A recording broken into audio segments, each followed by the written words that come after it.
A Queen City News exclusive. A man accused of being a leader of a bike gang here in Charlotte now is talking to Queen City News. Richard Floyd says that he is anything but. He also says the actions of some of the people who he is with are not reflective of the group who he rides with.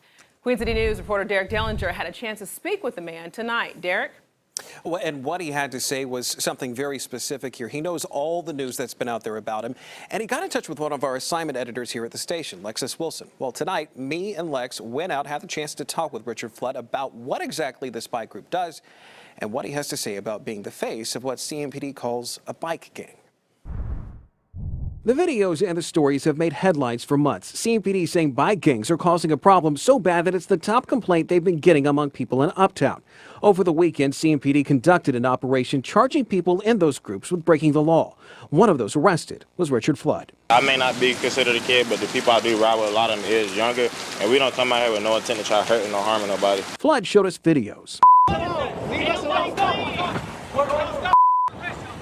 of what he says is the other side of interactions that he's had with officers and the public.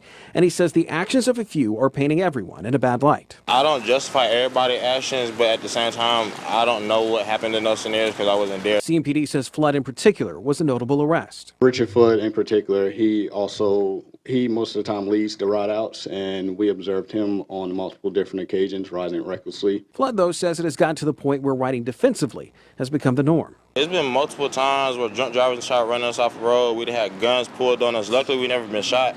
I've personally been maced by somebody that I don't even know because he kept on going after he did it. Counter that with those who claim these groups are up to no good. They jumped me, they beat me up, they ran my pockets, they took my phone, my wallet, my car keys, and my car. Two of them came charging at me, said, "We're gonna F this dude up." One of the youngest ones actually got off his bike and started picking up rocks off the side of the road. At his full strength, just hurling them at the car. I've never experienced anything like that in my life. CMPD says Flood was a part of these groups causing problems and even in one case leading to a shooting in Romeo Bearden Park.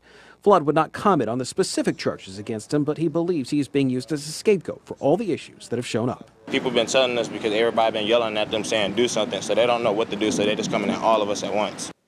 Scapegoat or not, Flood is facing multiple charges, and one of the charges is a hit and run that left a pedestrian with a serious brain injury. He believes he is being targeted for the incidents involving the group of bikers because of his record. Alicia?